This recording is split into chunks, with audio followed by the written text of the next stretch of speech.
ॐ ईशितोर्जेत्वा वायवस्थं देवो वः सविता प्रार्पयतु श्रेष्ठतमाय कर्मण आप्यायध्वमग्नया भावं प्रजावतीरनमीव अयक्ष्मामावास्तेन ईशत माघशंसो ध्रुवा अस्मिन् गोपतौ सात बहवि यजमानस्य पशून् पाहि। जैसा आपको पता है कि कर्म कांड है ये, उसमें सबसे बड़ी बात यही है कि हम शुभ शुभ कर्म करें, पाप कर्म ना करें, विचार ही हमारे अच्छे हों। इसके लिए क्या करें? इसके लिए ही यज्ञ किया जाता है कि विचार शुद्ध हो और हम शुभ शुभ कर्म करें। इसी के लिए यज्ञ और साधना की जाती है। ऋग्वेद अभी समाप्त हुआ भगवान की कृपा से, उसमें विज्ञान है, ज्ञान है।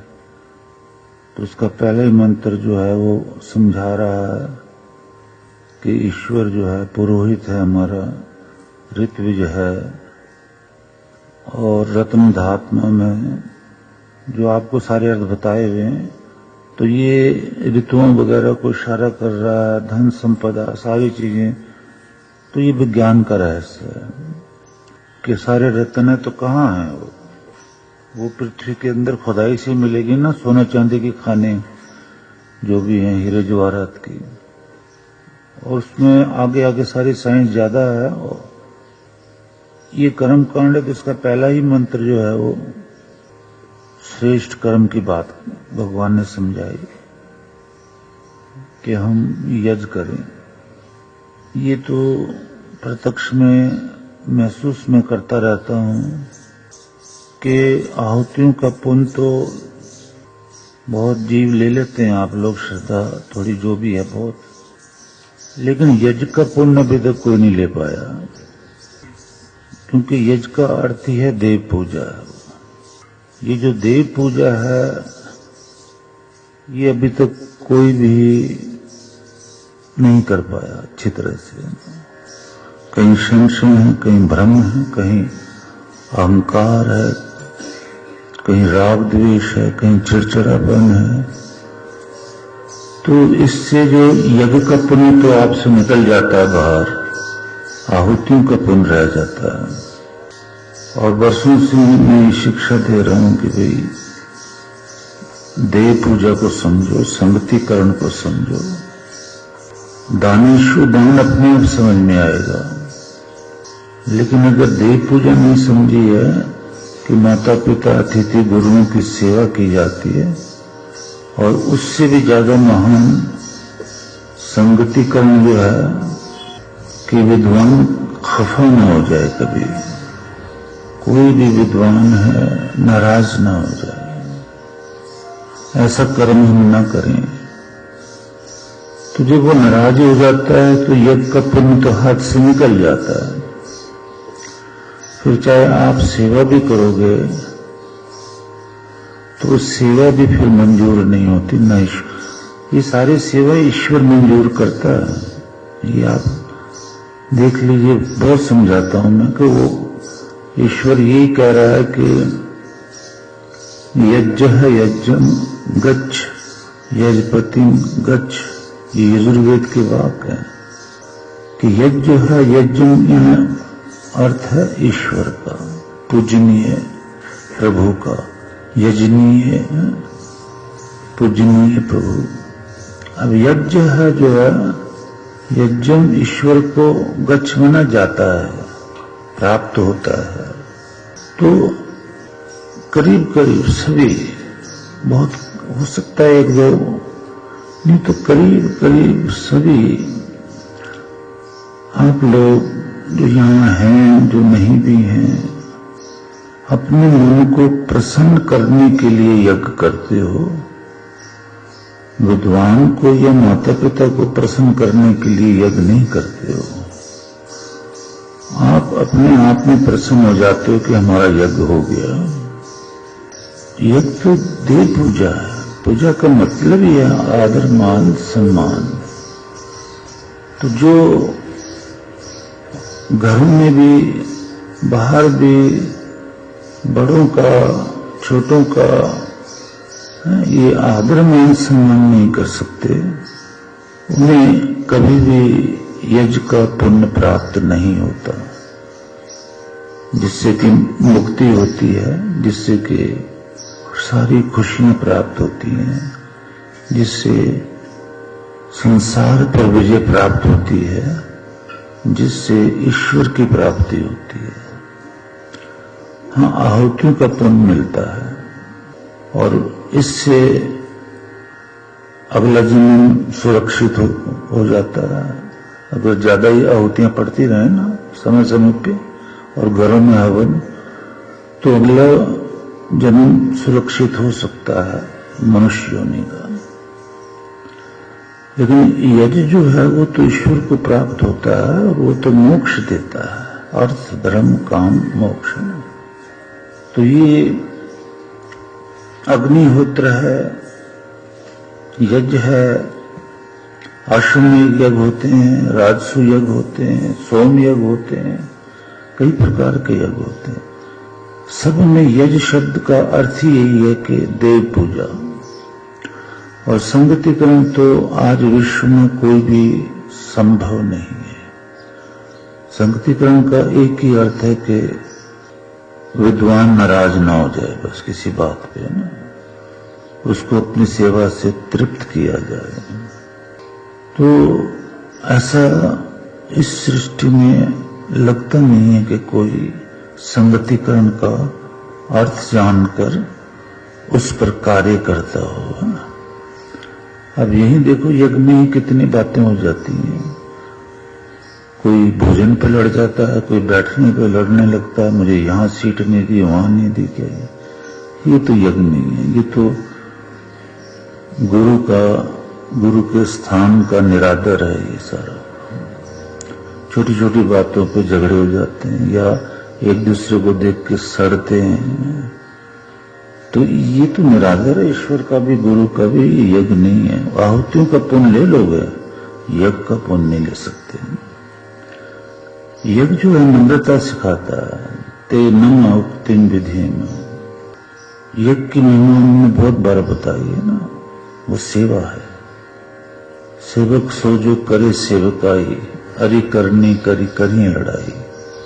बाकी तो लड़ाई की बातें करते हैं, राग द्वेष की बातें करते हैं, जलने सड़ने की बातें करते हैं, स्वार्थ की बातें करते हैं, अहंकार इतना ज्यादा, अभिमान की कमाल ही हो जाता है।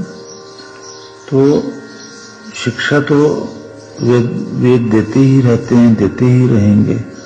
आचरण कौन करता है, तो इस पे ईश्वर की नजर रहती है हमेशा, क्योंकि वो ईश्वर आपके अंदर से ही आपको देख रहा है। जैसे ऋग्वेद कह रहा है ना, दुआ सुपर्णा सखाया सयुजा, तो वो तो आपके अंदर से ही देख रहा है, उससे कहां भाग के जाओगे। तो ये शिव संकल्प हो, अच्छे विचार हो, और तब श्रेष्ठ जो कर्म यज्ञ किया जाता है, तो अर्थ, धर्म, काम, मोक्ष, सारे सुख। यज्ञ, अब कल भी आपने, परसों भी यज्ञ के बारे में काफी कुछ सुना कि यज्ञ के बिना तो कुछ भी नहीं है। न वर्षा होगी, न अन्न होगा, बहुत विस्तार से सुन रहे थे। तो भाव ये कि पहला मंत्र ही यही शिक्षा दे रहा है। इस मंत्र की करोड़ों बार शिक्षा दी गई है कि यज्ञ सर्वश्रेष्ठ कर्म है। तो इसका अर्थ ये नहीं है कि आहुतियां सर्वश्रेष्ठ कर्म है। सर्वश्रेष्ठ कर्म है देव पूजा, सगतिकरण, दान, फिर आहुतियां। यज्ञ नम्रता सिखाता है, प्रेम सिखाता है, आपस में मिलके बैठना, आपस में मिलके भोजन करना, श्रद्धा से एक दूसरे का मान सम्मान करना, मीठी वाणी बोलना। ये ऐंठना फैंटना नहीं सिखाता यज्ञ। तो इसलिए यज्ञ का पुण्य आम इंसान नहीं ले पाता, उसका अहंकार उसे डुबो देता है। अब इसकी मैं क्या अर्थ करूं? ये तो एक ही अर्थ बड़ा अच्छा है कि श्रेष्ठतमाय कर्मणे। यज्ञ सबसे श्रेष्ठ शुभ कर्म है जिससे अर्थ, धर्म, काम और मोक्ष पाया जाता है। और उस अर्थ का मतलब ये है कि आचार्य प्रसन्न रहे। आचार्य प्रसन्न रहने का अर्थ ये है कि जो गुरु ने शिक्षा दी है वेदों की, उस पे अमल किया जाए, उसे आचरण में लाया जाए। आचार्य प्रसन्न का ये भी अर्थ नहीं मैंने करोड़ों बार समझाया कि आप आचार्य को कितना धन ला के देते हो, अन्न ला के देते हो या कोई वस्तु ला के देते हो, ये अर्थ नहीं है।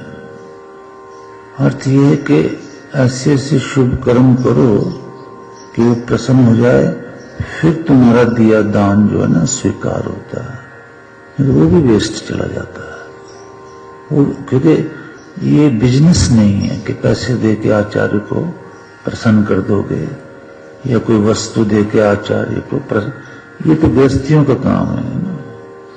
उनको अब विश्व में किसको पता है यज्ञ क्या होता है? उनको तो ये पता है कि किसी ने हमें कुछ प्रेजेंट दे दिया है तो प्रसन्न हो जाएंगे थोड़ी देर के लिए, वो भी है। तो ये बिजनेस नहीं है यज्ञ कि कुछ धन दे के, कुछ दे करके आप उसको कहोगे महाराज प्रसन्न हो जाएंगे या कोई भी तपस्वी प्रसन्न हो जाएगा। बिल्कुल नहीं ऐसा है ना। प्रसन्नता का मतलब ये कि जो शिक्षा दी गई है वो आचरण में है कि नहीं, और उसके बाद में सेवा स्वीकार करता है आचार्य भी, और सबसे पहले तो ईश्वर स्वीकार करता है। ये ईश्वर की सेवा होती है कि जो भी सेवा की जाती है धन इत्यादि से, तन मन धन प्राण से, वो सब ईश्वर को जाती है। पर बुद्धि इतनी तेज नहीं होती लोगों की, वो समझ ही नहीं पाती है कि सारी सेवा ये ईश्वर को जाती है। और वो इसलिए जाती है, कई बार वो समझाया अपन, बताओ ये ईश्वर को क्यों जाती है? क्योंकि अगर कोई आचार्य है भी, कोई भी गुरु है तपस्वी, तो उसके अंदर तो ईश्वर प्रकट होता है। तो जो भी कुछ सेवा होती है वो ईश्वर को जाती है। यही भेद गीता वगैरह और ग्रंथों में है कि कृष्ण महाराज कहते हैं मेरे को मन दे, मेरे को बुद्धि दे, मई मान अधस्व मई बुद्धि। तो वहां वो कृष्ण को बात नहीं है, वो डायरेक्ट ईश्वर की बात है। कृष्ण के अंदर से ईश्वर कह रहे हैं कि मेरे को मन बुद्धि दे। योगी सिर्फ मीडिया है एक, बाकी सारे लेन देन जो भी है वो ईश्वर के साथ है, वो ईश्वर स्वीकार करता है। यही तरीका है भगवान का वेद की विद्या देने का। ईश्वर कहता है मैं नहीं बोलता, मेरी जुबान नहीं है, मैं विद्वानों से बुलवाता हूं, मैं नहीं सेवा लेता क्योंकि मैं निराकार हूं, मुझे किसी चीज की जरूरत नहीं।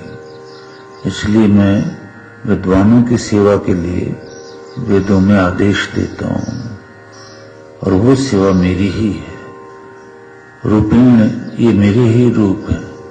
तो ये सब बातें जीव नहीं समझता क्योंकि उसके अंदर काम, क्रोध, मद, लोभ, अहंकार, स्वार्थ, निंदा, द्वेष, चुगली, आलस्य सारे भरे पड़े रहते हैं। तो उन्हीं को नाश करने का नाम विद्वान या विदुषी बनना है। तो पहले मंत्र का ये आपने आहुति डाली।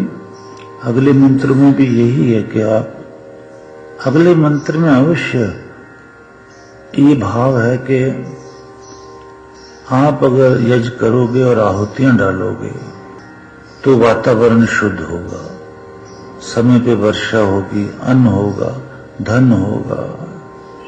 अगले मंत्र में थोड़ा जरूर है, लेकिन पहला मंत्र जो वो तो देव पूजा, संगतिकरण, दान से भरा पड़ा है ना। और विद्वान की जो पूजा है, आदर, वो ये है कि विद्वान की शिक्षा को किसने अपनाया, जो उसने वेदों से दी।